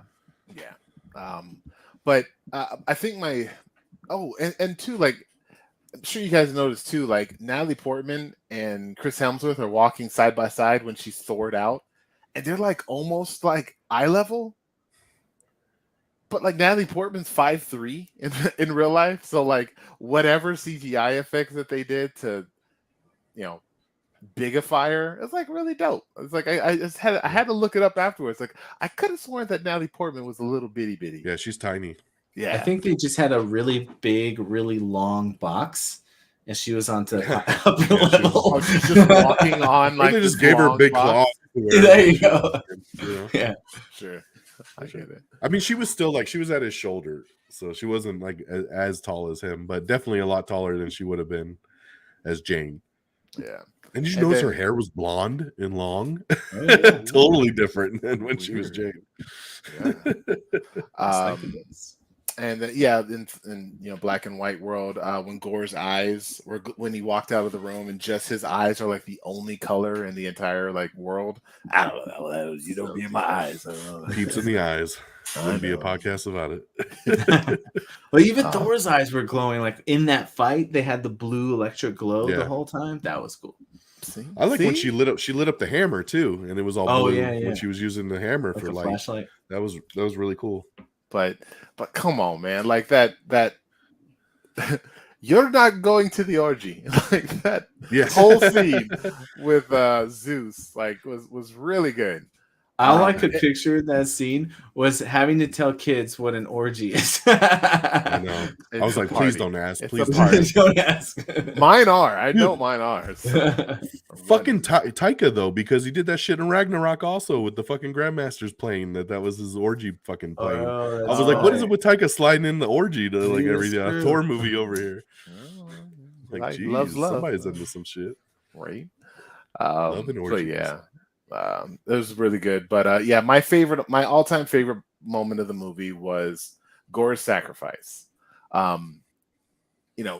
was dying. He had one wish, and Thor's like, I don't care. Like, I'm going to spend my life. If this is my last moments, then I'm going to spend it with my loved one. And like, I want to say like Thor didn't have much growth in this movie, but like, it kind of did. specifically at that moment when that's all he cared about is just being with his, his loved one. And I don't know, man, like that was really dope. And the fact that he asked for his daughter to be resurrected, which is something I didn't see coming. I thought he was going to say, like, I wish Jane comes back to life or something like that. That's what I thought. Yeah. And then the fact that, so I didn't see that coming at all. And not just that he brought her back, the fact that, like, he could have just brought her back and Thor could be like, okay, here you go, Asgardian orphanage, like, take care of her. Or maybe Valkyrie would take care of her, or maybe Korg, anyone. But the fact that Thor did, I thought that was amazing. Like, he turned it to Dad Thor at the end, arguing about breakfast, and she shoots some laser beams at him. Like, I will honestly say that if there is another movie with those two in it, that will probably make probably be on the top of my most anticipated. Like I that resonates with me a lot, being a single dad, and it just I don't know. And the fact that at the end, the two of them are running into combat. She's got an axe and he's got a hammer. And it's funny that she has Stormbreaker. Yeah. Right. Yeah. Oh my gosh, man. Like, I can't wait to see whatever that's going to turn into, to be honest. So yeah, that moment and that scene and that ending just threw this movie like through the roof for me. So did you notice that Mjolnir wasn't broken anymore at the end of that scene? Like, yeah, it wasn't. I kind of saw that. Yeah, like it at least didn't have it. At least didn't glow in the cracks or anything. Yeah. I thought Mjolnir was gone when she said. I was like, oh, there goes Mjolnir. Yeah. No, he's okay. It's interesting. Okay. Kind of good. What do you guys think about him going back to the hammer, kind of going forward? I think it makes sense. Makes sense. Is that right? cool? Yeah, I think it's cool. We've had a couple movies with Stormbreaker, and then he's back to his good old. No, it just sucks that he doesn't have the Bifrost, though. That was what was cool about Stormbreaker, is that he had the Bifrost kind of built in and could go anywhere he needed to go. That's a big thing. Can't really do that. Kind of overpowered. Heimdall's son to handle all that. Yeah, they had to depower him. So yeah, he was super OP in this movie. Super. Yeah. Yep. That's my things. That's what he's got. That's what he's got. Yeah. The whole the Russell Crowe thing again just makes me laugh. That whole scene, just the whole flick. You flick too hard, damn it. But I like that fight a lot. That fight was cool. I liked how all the guards turned into like gold kind of dust, or like cool. It melted kind of gold. I like he was almost using he used the ropes that were holding him down as kind of chains and weapons. When he was flinging those around, that whole fight was really, really cool. And then especially catching the lightning bolt and then throwing it back at him and having to go through him. That was cool as shit, because he was like, now you're next. And he just throws him whoosh, and back at you. Like, that was awesome. That was some Big Trouble in Little China stuff right there. Yeah. I like too how he's like, and that's not going to come back to be a problem later. Yeah. He's like, they're probably going to hunt us down for the rest of our days. We'll figure that one out. Right. All right. Well, as always, we move into the mid/post-credit scenes as we kind of wrap up this movie. Our first mid-credit scene, speaking of Zeus, is we go back to Russell Crowe, and they're checking out the nice little hole in his chest from the thunderbolt that went through him, and patching him up, and he's kind of rambling on about how people don't deserve the gods and they don't believe in the gods anymore because all they care about are their stupid superheroes, and and we need to make them pay, and the right Hercules. And then we find out that yes, Hercules is there, and it's his son, and he's like, yes, father, I will go avenge you. Played by Brett Goldstein, for those of you that watch Ted Lasso. I love Brett Goldstein, so I was like, very interesting choice for Zeus, because he does not scream Zeus to you when you look at that guy. But an amazing actor and very, very good. So interesting pick to have be this character. But I don't know much about the Hercules character. I obviously did not expect him to pop up in this thing. So very interesting to see him coming to play. Where will we see this next? Will there be a Thor 5? Are we going to save it for that? Or are we going to save it for some other adventure? We'll have to wait and see. But that is our first big scene. And And I still think was missed opportunity. They should have did Kevin Sorbo.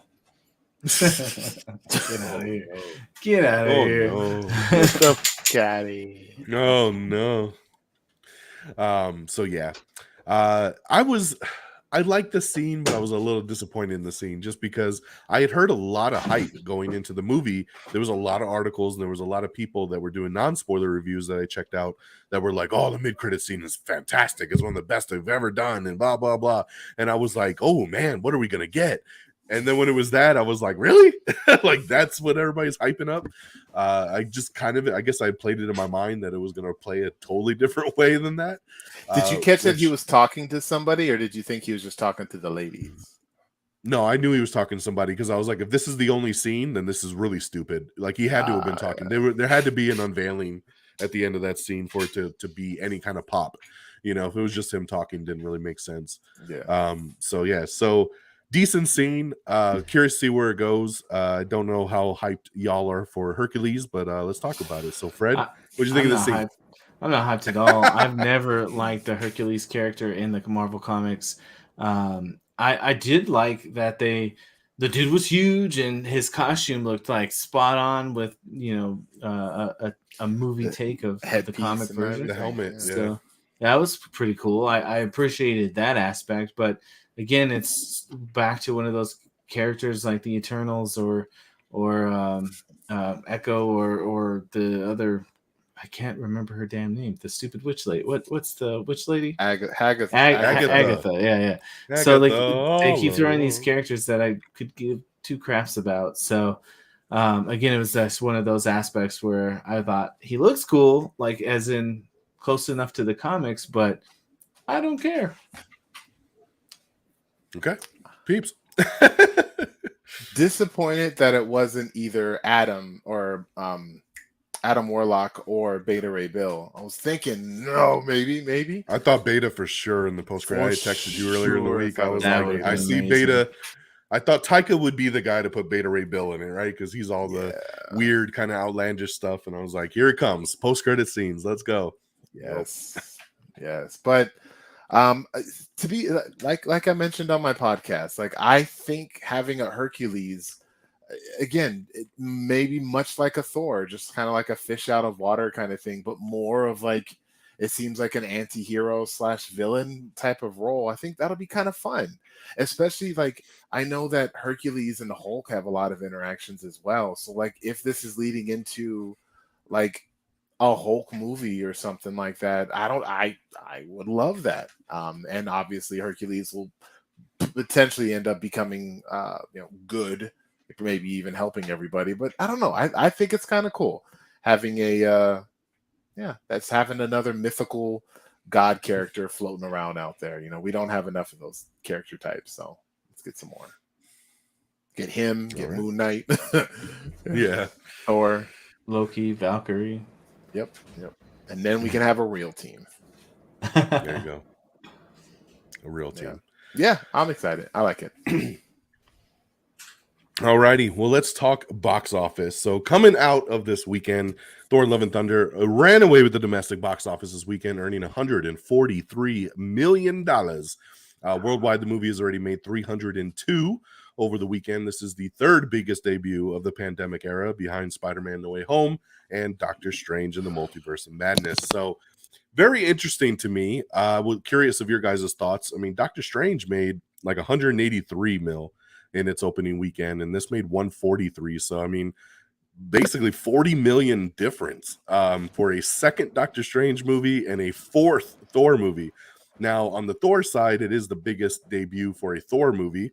Each Thor movie has made more money with each new one that has come out, but I honestly expected it to make more than Doctor Strange 2, and this is a big gap. So I don't know, any thoughts on just anyone could speak, just kind of on the difference there. Like, did you expect it to beat it? Did you think it would come in behind Doctor Strange? Where are you guys' thoughts at? Frigginz. I definitely thought this was going to beat Doctor Strange. Initially thinking about the popularity of Thor in general, but now, like afterwards, kind of like thinking back on things, I realized that I've heard a lot of people say they didn't like Ragnarok, that they didn't like the comedic aspect of it and the change, like the change of his character or whatever, that is often complained about when you go from Thor 2 to Ragnarok. So in that regard, I start wondering like, well, what is it about Doctor Strange that really like took it to the next level? And I think that Doctor Strange really came off of the extra glow of WandaVision and the hit that was. And then also like with their trailer, they had a lot of these like really cool, the creepy aspect of, the weird, demon looking Doctor Strange. I think it poses a lot of those questions where, with Thor, especially since he's been around so long, I wonder if maybe people are just like, they feel like they knew what they were going to get, and with Doctor Strange they didn't. So maybe there's more of a pull for that. Plus, he was just in Spider-Man, so maybe that recentness had an impact as well. It's hard to say, but those are at least my initial thoughts on that. But I definitely expected Thor to do better, just because I thought he would be a more popular character. What do you think, Peeps? I think it's just more of word of mouth, to be honest. Like, Doctor Strange had the big cameos. It had the the darker moments in the movie too. And for me, like when people are saying like, "Hey, Doctor Strange, you see it? Yeah, I don't theaters and I don't want to go anymore. I think I'm just going to wait for Disney Plus." I'm like, stop being who you are and go to the movies and see that. Like everybody that I would talk to, I would say, go see this movie. But for Thor, I'm going to tell everybody, like, I enjoyed it. It was funny. But I'm not going to push people to go see Thor. It didn't change the Marvel. It didn't like introduce any new like crazy characters and like the multiverse kind of did. And it's, oh my gosh, that ending of Doctor Strange was I love that freaking ending, man. I saw it just again last week. But yeah, I don't know. And I think it's just that. It's just I think it's just probably more word of mouth. And we'll see, as it goes and continues week after week, if it continues to stay on top, or if what else is, I don't know, if Minions knocks it out or something. Yeah, it might be Minions this week, or The Gray Man, if people don't want to wait for Netflix. Yeah. The Gray Man's not showing in enough theaters to even put a dent into that movie. The point is, there's not a lot. I don't think anything. Yeah, I don't think anything for the rest of this month is going to compete with it until Bullet Train comes out in the first weekend of August. Yeah, no, I agree. I think I totally thought Thor would beat it, but when you look back on it, Doctor Strange, like you said, we had Doctor Strange in Spider-Man, which was one of the biggest movies of all time now. And that was, just a couple of months later. So it was like, oh, we get to continue the story of Doctor Strange. And yes, the cameos, there were so many rumors, right? Like for all the big people that were, guessing like us of like, who's going to pop up and what multiverse version is going to pop up and this and that. And we didn't want to be spoiled. So everybody ran out that first weekend and it was a massive, massive opening. And I think it was because of the type of film it was. It made it kind of hard to get to those numbers. Like I said, though, Thor still, I don't want to look at 143 as slacking. Like I said, is the third biggest. Still great. And it is the biggest of 4 movies. Most of the time when you have sequels, each sequel kind of makes a little bit less than the previous movie. So it's kind of interesting that each Thor movie has made more. So we are at least heading in the right direction. I just thought it would be a closer gap than 143 to like 183. Same. Than that for sure. All right, well then we go into our final thoughts and scores. We've talked about it now for over an hour and kind of dug into what we liked and what we didn't like and everything in between. We've marinated on it. We saw it days ago. Where we at? Where's our final thoughts? And where's our score out of 5 stars? Where we at? So Fred, where are you landing? Man, this one was tough. I struggled with it. I actually I changed it a couple times on my letterbox from when I walked out to went back and forth a little bit. But I think my final score, at least as of now, maybe a rewatch will change it. But I'm going to give it a 4.5 out of 5. It was a great time. And part of the reason why I go so high is because of how much fun I had with it. I give it a little extra bump instead of just a standard 4. because it did make me laugh. I had a blast with it. It gave me a lot of cool moments, a lot of cool characters. So overall, it was a fun time at the theater. You can't really ask for too much more than that. So 4.5 out of 5. All right, good. Peeps, curious to see, where'd you land? As I said, a lot of positive things I can say about the movie. I feel like my nitpicks are the nittiest of nitpicks. And I can't say it enough, Matt, that end scene, when the movies give me the feels, that always resonates with me. In this movie, it definitely gave me the feels multiple times, throughout the film. So definitely gets a lot of points for that. But it's not my favorite Marvel movie. I am right there with Frigginz. I'm gonna give it 4.5 orgies, and That's a real good score. Come on with hammers. And you guys are invited to everyone, just so you know. Had a really good time. And there's some like little things I forgot to mention. Like apparently, Jeff Goldblum and Peter Dinklage actually filmed some they were supposed to reprise their roles, but it got cut. And then also I keep forgetting her name. I don't write down. Lena Headey. Yeah, Lena Headey. Headey had some scenes in this that they had to cut. So I'm curious, like what it sucks because supposedly I saw an article with Natalie Portman, and she said so much got left on the cutting room floor of this movie. Wow. That the original cut of this film was 4 hours.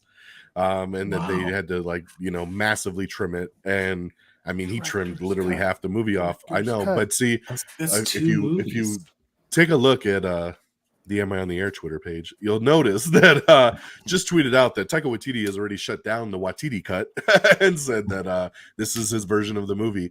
But hopefully there'll be a lot of deleted scenes, when it does come out on digital to check out, because Natalie Portman was even saying a lot of the best stuff she thought she shot didn't even make the movie.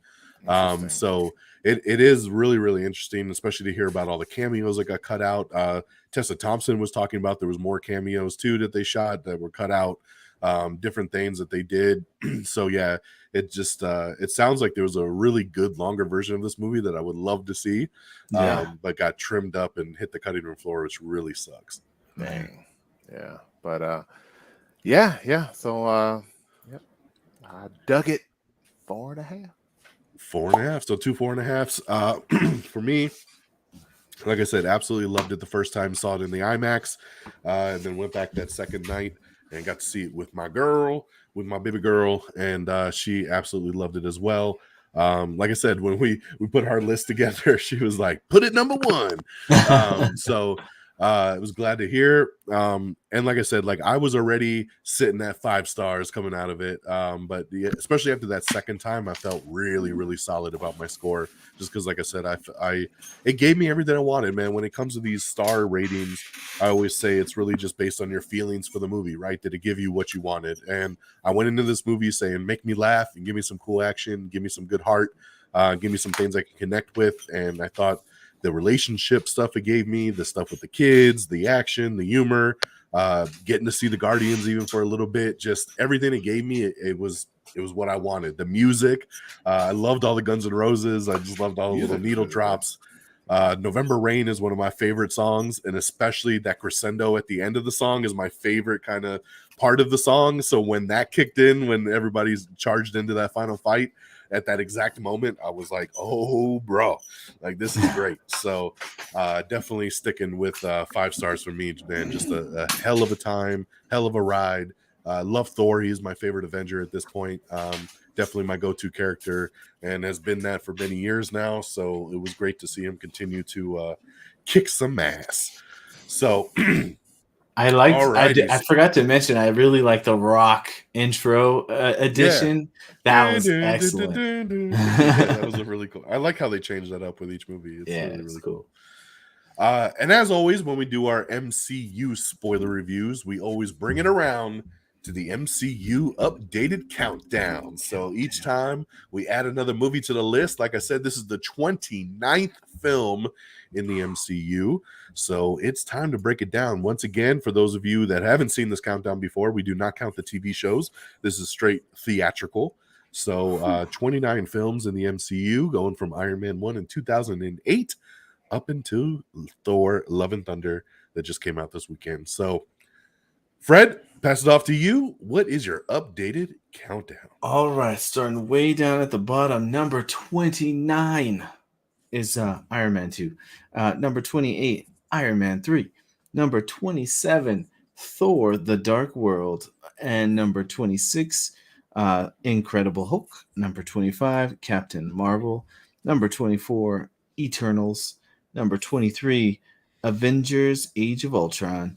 Number 22, Ant-Man and the Wasp. I know you appreciated that Avengers down there at the bottom. Don. Number 21. Hurts so bad. Number 21, Spider-Man: Far From Home. Number 20, Black Widow. Number 19, Doctor Strange in the Multiverse of Madness. Number 18, Doctor Strange. Number 17, Thor. That would be the first one. And coming in at number 16 at the moment, but maybe with a rewatch might bring it up a little bit. But at the moment, my 16 is Thor: Love and Thunder.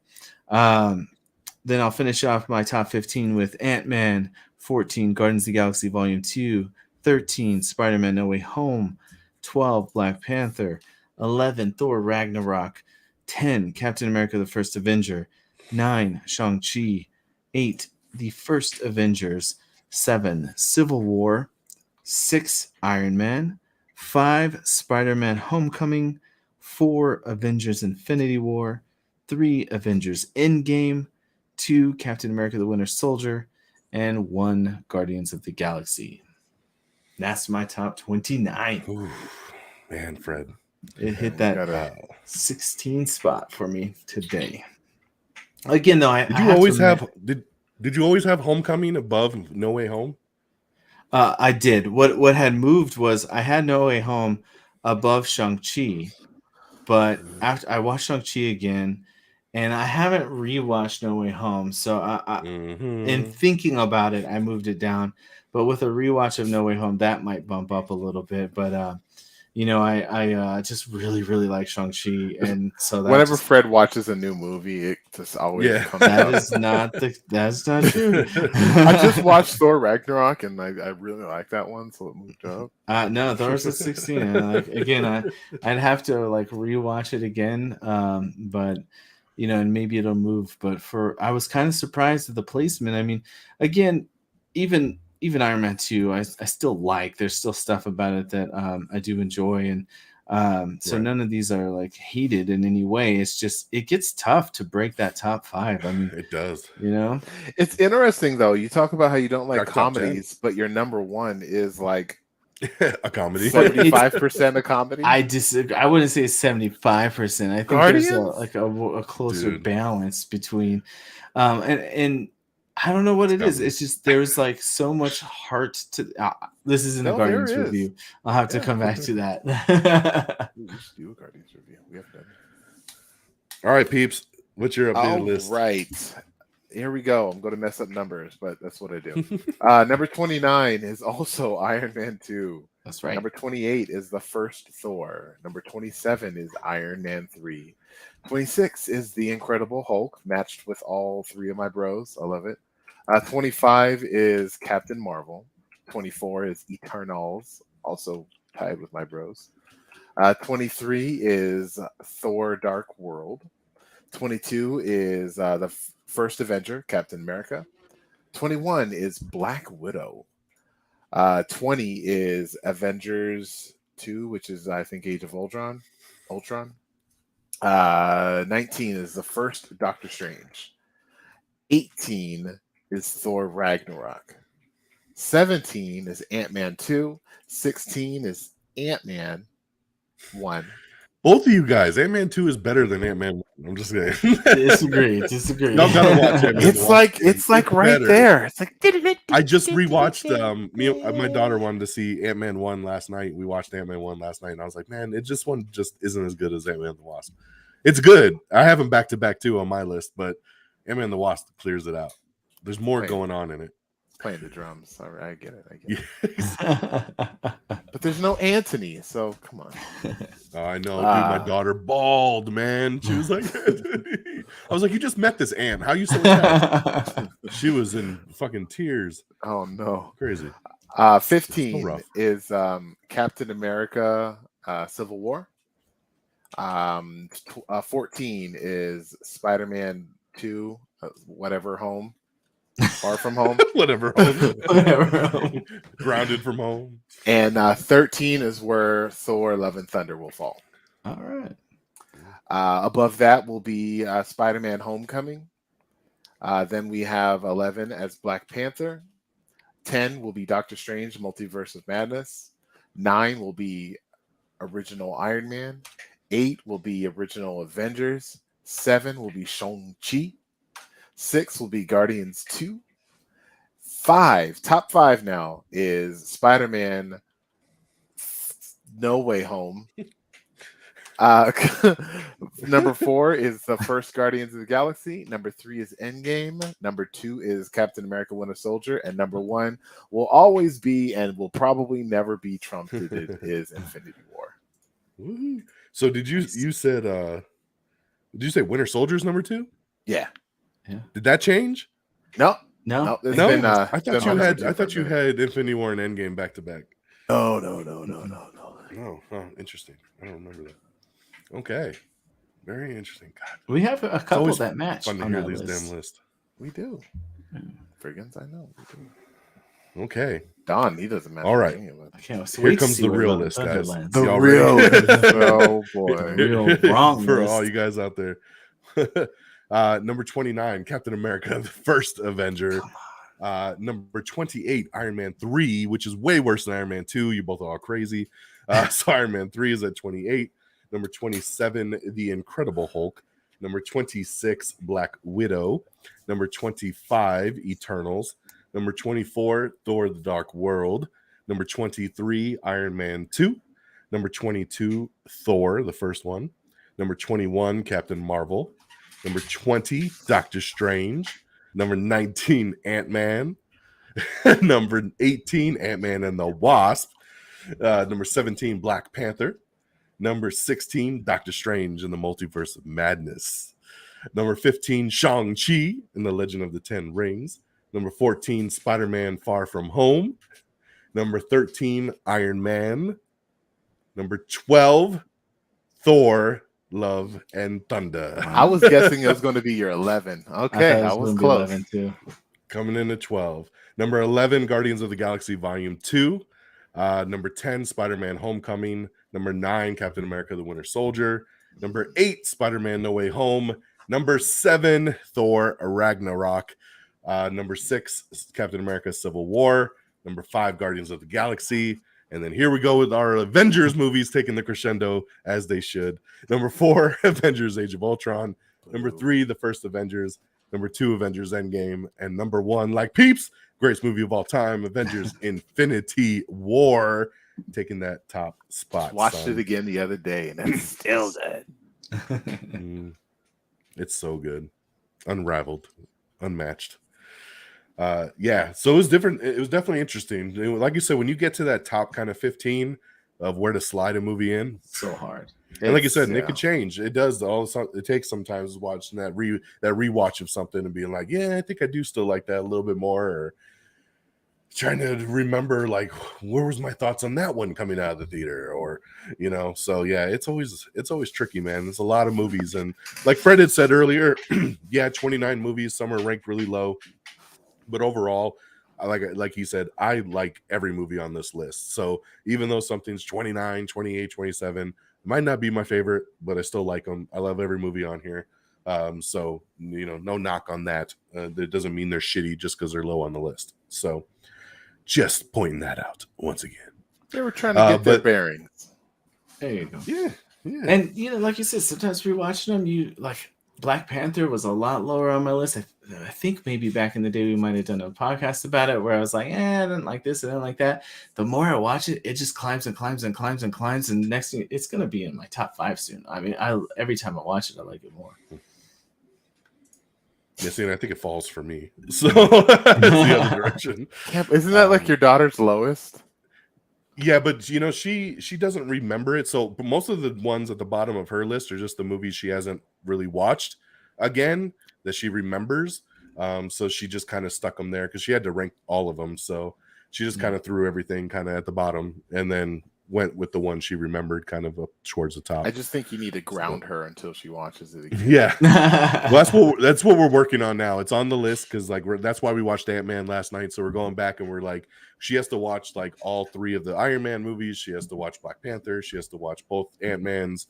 Really a lot of the phase 1, phase 2 kind of stuff that she was too young to really remember. So other than that, yeah, she's pretty caught up on everything else. So those are the main movies there. And the Captain Americas as well too, but those I'm hesitant just because those are the more serious ones. I don't think she'll have as much fun with. As awesome as Winter Soldier is, I don't see it holding an 8-year-old's girl's attention very much. So I think that one might be a little too rough. She loves Civil War, but it does Winter Soldier quite a bit of action in it though. So it is, but it's got to have more of the comedy. I think that's what she likes, that balance too, when she can laugh and something's fun. Yeah. So that's why she likes what Fred. she likes. Yeah. Cold-hearted individual. Cold-hearted bitch. With his Guardians of the Galaxy at number 1. Guardians of the Galaxy number 1. The contradiction. Chucking it up. I'm a Gemini. What can I say? Making us look all right, guys. Well, that is our Am I Still on the Air Thor Love and Thunder spoiler review. I thank you guys so much for tuned in and watch live with us tonight or listen later with the podcast. So let's go around the horn and see where we could find everybody. Fred, throw it to you. Tells the people. Well, people, I'm lucky enough to make some appearances here and there here on RedDragonsRadio.com, whether it be here on the Am I Still on the Air spoiler reviews with lovely host DX DONMEGA. Thank you for having us. Or downstairs, sometimes I go to the People's Forum and go to that studio and do some guest appearances on the People's Forum show there with Peeps. So thank you guys again, both of you, for having me on your lovely shows. Occasionally, I pop in on some other shows. Recently, I did a special appearance on the Stay Sharp podcast, which is a motivational podcast, and they invited me on to talk some motivational movies, and we talked about 3 of our favorite motivational films. So if you want to check that out, just search Stay Sharp podcast. It's a fun, motivational, inspirational kind of, get off your butt and go work out and be healthy and do the things you need to do. And I may also be making a second appearance on that pretty soon. Things are in the works. I don't want to get too excited too soon, but just you heard it here first. And I dabble a little bit on the TTRPG, which is kind of like live stream D&D stuff. So every other Saturday you can catch me and my friends on the D&D game that we stream on twitch.tv/meadandfriends. And I'm going to just like whisper into the mic and say, I might have another TTRPG coming up here in the very near future. So stay tuned. I can't wait to announce some stuff that I can't talk about yet. But little hint, you might want to check out the Free Forge Discord's channel. They do some live streaming shows and currently are running a stream called Stay Alive, which is like a Walking Dead kind of game. And that's pretty fun to watch. It's got a very Walking Dead vibe and, just the action adventure, who's going to make it or not. And I may or may not have something kind of on the back burner over there. So we'll see. Very exciting things to come, but that's it for me, guys. Oh, wait, of course, if you want to chat, you can find me at Frigginz on Twitter or Instagram. It's right there in the bottom of the screen here. So that's at Frigginz, Frigginz, Frigginz with a Z. Boom and a boom. I hope you took notes. That was a lot of stuff. It was. And sorry. all right, Peeps. Where people can find you? I have a podcast, The People's Forum. I mean, you gotta have a little bit more energy with it. It's a good podcast. He talks. Let me step in there for. Excuse me. Just go off to the side right there, real quick. The Peeps here is being a little bit humble and he's being a little bit shy, and I'm just gonna throw it out there that he likes to talk his Marvel Cinematic Mondays, where he typically will break down something going down with Marvel, but he added this little asterisk in the corner that says sometimes also DC, and you may get some DC knowledge. You might get a little some little stuff and things dropped in there on his Monday show, and occasionally you get this nice little sprinkle of an extra special spice when he might throw in, an old school movie review or a new school movie review or something extra there. See, Peeps, you gotta have. I thought you were going to say you're the extra spice when I invite you on. That is actually the cherry on top. Is when I get to jump in, and then sometimes you're lucky and you get two cherries on top when it's me and DX jumping in. Well, I'm sure those cherries are going to be super excited when we're talking about everything there is to talk about Miss Marvel TV show. I'm going to be sick that week, so. Oh, okay. I'm just kidding. I'm gonna give you some vitamin C. All right, vitamins right now. Anyway, yes, People's Forum podcast. I talk about nerdy crap all the time. For my peoples at For My Peoples right there on the Twitters. If you want to tell me how much you love me, you can do that too. On the TikToks, not TikTok. Why? I'm looking at the thing and I'm not on TikTok. On the TikTok, not really, not on TikTok. Really. No, not at all. No, but DX is. Yeah. So you can just check me out. You may or may not enjoy it. I'm sure you will. Okay. Well, there you go. That's where you can find these guys, as they're always here as well for the Am I Still on the Airs. Of course, our show is Am I on the Air, so you can follow right there. All Am I on the Air, one word. Follow on Twitter and pretty much all social medias, our YouTube, our TikTok, our Instagram. Got video reviews up there that you guys can check out, quick reactions to movies and everything else going on in the world. But yeah, Instagram, TikTok, YouTube, Facebook, Twitter, everything right there. Am I on the Air? And me directly at DX DONMEGA. And of course, you can check out the main podcast every Monday night, bringing you the latest and greatest in entertainment news, television, movies, non-spoiler reviews is right there on Am I on the Air. So make sure you check that out. All righty, guys. That brings us to the end of our show. Already? So I hope you've all enjoyed our Thor Love and Thunder spoiler review. And always keep an eye open for when we do these. It's like I said, sometimes it doesn't even need to be a comic book movie. If the fans are demanding it, we'll try to bring it to y'all when we can. And so always keep an eye out for our Am I Still in the Air spinoff episodes. And of course, everybody's individual projects that we do here. So take care of yourselves and each other, and have an amazing week. And until next time, y'all, peace. Deuces.